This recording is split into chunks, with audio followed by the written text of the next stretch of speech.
हुजूर फरमाते एक शख्स मरने लगा, अपने बच्चों से कहने लगा कि मैं जब मर जाऊं तो मुझे जला देना, फिर मुझे हवा में उड़ा देना।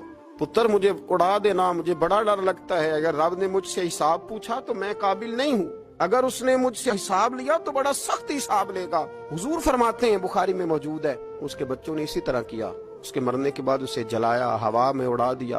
अल्लाह के महबूब फरमाते हैं, रब करीम ने हुक्म दिया जमीन को कि इसके जर्रात को जमा करो। जमीन ने जर्रे जमा किए, खुदा ने हुक्म दिया तो उसका वजूद फिर से उसी शक्ल में आया। तो रब करीम ने फरमाया, ये जो तूने वसीयत की तो क्यों की? अल्लाह जानता है कि नहीं जानता? ये की तो क्यों की?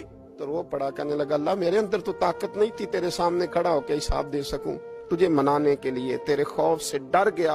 अगरचे हमारे बुजुर्गों ने लिखा है कि आज ये वसीयत करना, इस रंग में ये तर्ज इख्तियार करना दुरुस्त नहीं, लेकिन आप गौर फरमाइए कि नबी पाक अलैहिस्सलाम फरमाते हैं, जब उसने कहा ना अल्लाह तुझसे डर के ये किया, तो रब करीम ने फरमाया, जा फिर मैंने तेरी मगफिरत कर दी।